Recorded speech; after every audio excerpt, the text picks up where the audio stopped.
Coaching centre Kotananduru మీ పిల్లల బంగారు భవిష్యత్తుకు భరోసా ఇచ్చే ఏకైక సంస్థ మన ఏవిఎం కోచింగ్ సెంటర్ కోటనందూరు. అతి త్వరలో న్యూ బ్యాచ్లు TET plus DSC, EAMCET, POLYCET, APRJC, Sainik, Navodaya. AVM coaching centre Kotananduru. కార్తీక మాస ఉత్సవాలకు భక్తుల రద్దీని బట్టి ఏర్పాట్లు చేశాం. అన్నవరం దేవస్థానం ఈవో ఈర్ల సుబ్బారావు.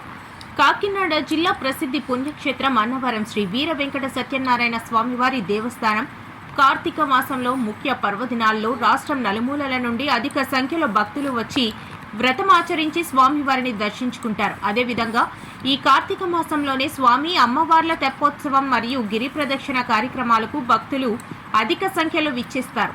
ఈ సందర్భంగా కార్యనిర్వహణాధికారి వీర్ల సుబ్బారావు మాట్లాడుతూ భక్తుల రద్దీకి అనుగుణంగా ఏర్పాట్లు చేస్తున్నామని, వ్రతం టికెట్లకు ప్రత్యేక కౌంటర్లు ఏర్పాటు చేస్తూ ఎప్పటికప్పుడు వ్రతాలు త్వరగా అయ్యే విధంగా ఏర్పాట్లు చేస్తున్నామని, దర్శనానికి వెళ్లే భక్తులు ఇబ్బందులు పడకుండా త్రాగునీరు, మజ్జిగ, పాలు వంటివి పంపిణీ చేస్తామని, ముఖ్య పర్వదినాల్లో భక్తుల కొరకు పులిహోర, దద్దోజనం, అన్నప్రసాదంగా వితరణ చేస్తామని, భక్తులు కొండపైకి, కొండ కిందకు వెళ్లేందుకు ట్రాఫిక్ సమస్య లేకుండా ఉండే విధంగా సెక్యూరిటీ మరియు ట్రాన్స్పోర్ట్ అధికారులతో ఏర్పాటు చేశామని, పంప సరోవరంలో రాత్రి 7 గంటలకు తెప్పోత్సవంకు ఏర్పాట్లు చేస్తున్నామని మరియు గిరి ప్రదక్షిణకు అధిక సంఖ్యలో భక్తులు వచ్చే అవకాశం ఉన్నందున ప్రత్యేక ఏర్పాట్లు చేస్తున్నామని ఆలయ కార్యనిర్వహణాధికారి వీర్ల సుబ్బారావు పాత్రికేయుల సమావేశంలో తెలిపారు.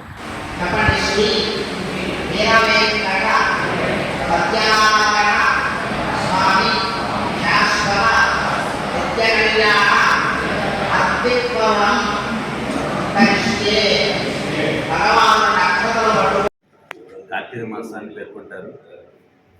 ఆ 11 నెలలు ఒక ఎత్తు, ఈ కార్తీక మాసం అంతా ఒక ఎత్తు. ఈ కార్తీక మాసం అంత ప్రాముఖ్యత చెందడానికి కారణం కార్తీక మాసం అనేది హరిహరాదులకి చాలా ముఖ్యమైనది. ఆ హరిహరాదులు ఉన్నటువంటి ప్రదేశం ఒక అన్నవరం దేవస్థానంలోనే ఉన్నారు.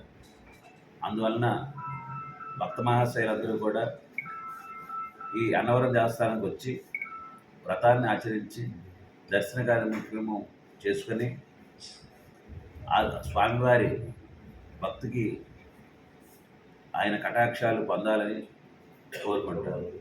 అందువలన కార్తీక మాసం అనేది చాలా ప్రాముఖ్యమైనటువంటి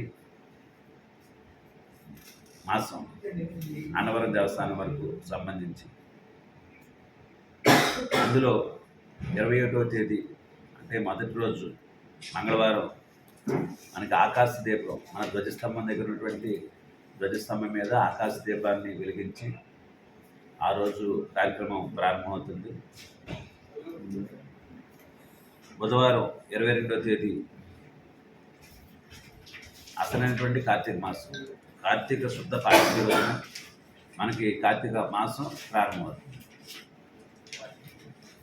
ఆ విధంగా 25వ తేదీ కార్తీక శుద్ధ చవితి, 26వ తేదీ కార్తీక శుద్ధ పంచమి, 27వ తేదీ కార్తీక శుద్ధ షష్ఠి అంటే సోమవారం వచ్చింది, మొదటి సోమవారం. ముఖ్యమైన పర్వదినాల్లో కార్తీక సోమవారం చాలా ముఖ్యమైనది. అది మొదటి కార్తీక సోమవారం కాబట్టి భక్తుల తాకిడి ఎక్కువగా ఉంటుంది. అదేవిధంగా నవంబర్ 1 చూసినట్లయితే కార్తీక శుద్ధ ఏకాదశి, ఏకాదశి రోజున కూడా భక్తుల తాకిడి ఎక్కువగా ఉంటుంది. ఆ రోజు స్వర్ణ పుష్పార్చన, రాత్రికి గ్రామ సేవ. మనకి కార్తీక శుద్ధ పౌర్ణమి అదే రోజు 3 కార్యక్రమాలు ఉన్నాయి. చాలా మోస్ట్ ఇంపార్టెంట్ అనమాట. అన్నిటువంటి ముఖ్యమైనది 5వ తేదీ. ఆ రోజు 3 ప్రోగ్రామ్స్ ఉన్నాయండి మనకి. 1 గిరి ప్రదక్షిణ, 2 పంపహారతులు, 3 జ్వాలాతోరణం. అందులో కార్తీక పౌర్ణమి సందర్భంగా ఉత్సవమూర్తులను కొండ దిగువకు తీసుకొని వెళ్ళుట, తొలిపావంచాల నుండి ఉదయం 8:30 శ్రీ స్వామివారిని పల్లకిలో గిరి ప్రదక్షిణకు అక్కడ బయలుదేరట అనే కార్యక్రమం మొదలవుతుంది. అది మొదటి కార్యక్రమం.